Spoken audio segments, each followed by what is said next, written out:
Apparu enlacés dans le troisième épisode de Koh-Lanta, le feu sacré, Tania et Benjamin ont fait jaser. Alors les deux jeunes de l'édition 2023 du jeu de TF1 sont-ils en couple?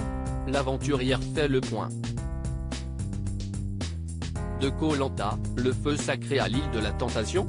Alors que mardi 7 février, TF1 proposait le troisième numéro de son jeu d'aventure, marqué par le départ surprise du stratège Alexandre, les téléspectateurs de la première chaîne ont largement commenté les séquences où apparaissaient Tania et Benjamin. Plus proches que jamais, les deux jeunes de l'équipe jaune des Panimans ont d'emblée été critiqués par leurs coéquipiers sur leur supposé manque d'activité sur le camp. On dirait mes gamins a même temps pété grâce.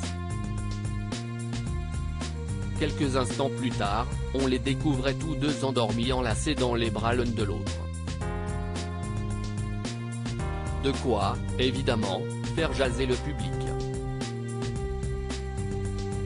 Koh-Lanta 2023, Tania s'explique sur sa proximité avec Benjamin. Ils ont confondu avec l'île de la Tentation, a ainsi blagué un internaute.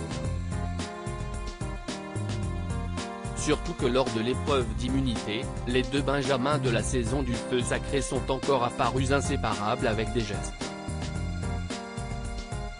très rapprochés.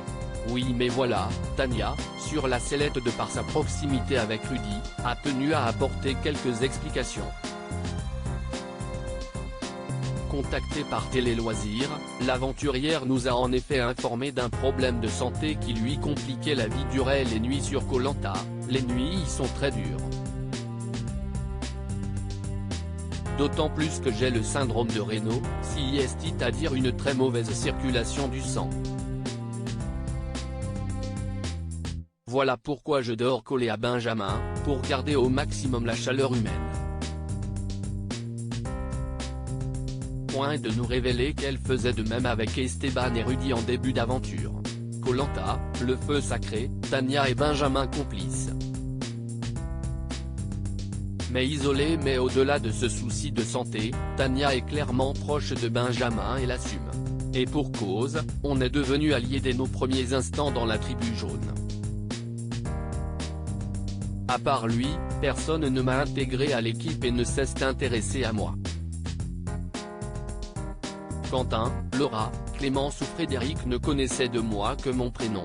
Sauf quand j'ai eu le talisman du feu sacré en ma possession. Heureusement que Benjamin était là car c'était le seul à me parler en ce début d'aventure. Sinon je serais morte de froid sur le camp, rire. Merci à lui car je ne me voyais pas coller Quentin ou Frédéric qui ne m'adressaient pas la parole. Nous a-t-elle confié. Koh-Lanta, ces nombreux couples formés durant l'aventure, voilà qui met un terme aux rumeurs naissantes. D'autant plus que plusieurs couples se sont créés durant l'aventure depuis son lancement sur TF1 en 2001. Citons notamment Yesta et Benoît, Koh-Lanta, l'île au trésor en 2016, Jérémy et Candice, Koh-Lanta, l'île au trésor en 2016, ou bien Myriam et Thomas, Koh-Lanta, les armes secrètes en 2021. L'aventure du feu sacré ne fait que commencer.